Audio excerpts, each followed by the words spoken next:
சங்கீதம் 75:2 கர்த்தர் நியமிக்கப்பட்ட காலத்திலே யதார்த்தமாய் நியாயந்தீர்ப்பார். வீம்புக்காரரை நோக்கி வீம்பு பேசாதேயுங்கள் என்றும் துன்மார்க்கரை நோக்கி கொம்பை உயர்த்தாதேயுங்கள் என்றும் கர்த்தர் சொல்கிறார்.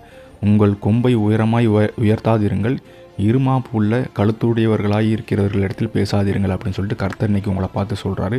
இந்த வசனத்தை கேட்டுக்கிட்டு இருக்கீங்க அப்படின்னா உங்களுக்கு நிறைய பிரச்சனைகள் இருக்கலாம், நிறைய சத்துருக்கள் போராட்டங்கள் இருக்கலாம். சத்துருக்கள் உங்களை சுற்றி நின்றுக்கிட்டு உங்களை எப்போ பாரு ரொம்ப டார்ச்சர் பண்ணிக்கிட்டே இருப்பாங்க.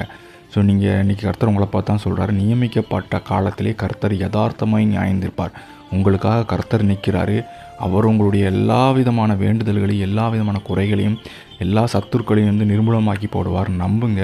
வீம்புக்காரரை நோக்கி நீங்கள் நினைச்சக்கூடாது, வீம்பு பேசக்கூடாது. அவங்க பேசுகிறாங்கன்னா பேசிட்டு போகிறாங்க, அப்படியே கடந்து வந்துடுங்க, சரிங்களா? துன்மார்க்கரை நோக்கி கொம்பை உயர்த்தாதேயுங்கள் அப்படின்னு சொல்லிட்டு கர்த்தர் உங்களை பார்த்து சொல்கிறாரு. நீங்கள் சத்துருக்களை பார்த்து என்றைக்குமே என்ன செய்யக்கூடாது அப்படின்னா, எந்த ஒரு சூழ்நிலையும் உங்களுடைய லெவலு அந்த இதெல்லாம் சொல்லி காட்டி நான் யார் தெரியுமா அப்படிங்கிற மாதிரி ஈக்குவலாக நின்று பேசக்கூடாது. அவங்கள விட்டு கடந்து போயிருங்க.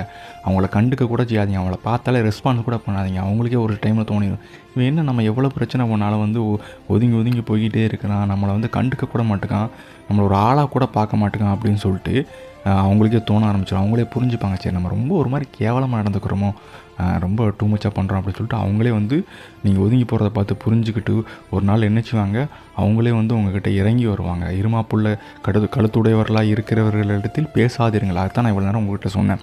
இருமாப்புள்ள கழுத்துடையவர்களாக இருக்கிறாங்க, அவங்க யாருக்கிட்டையும் இறங்கி போக மாட்டாங்கன்னா நீங்கள் அப்படி பேருங்க கண்டுக்காமல்.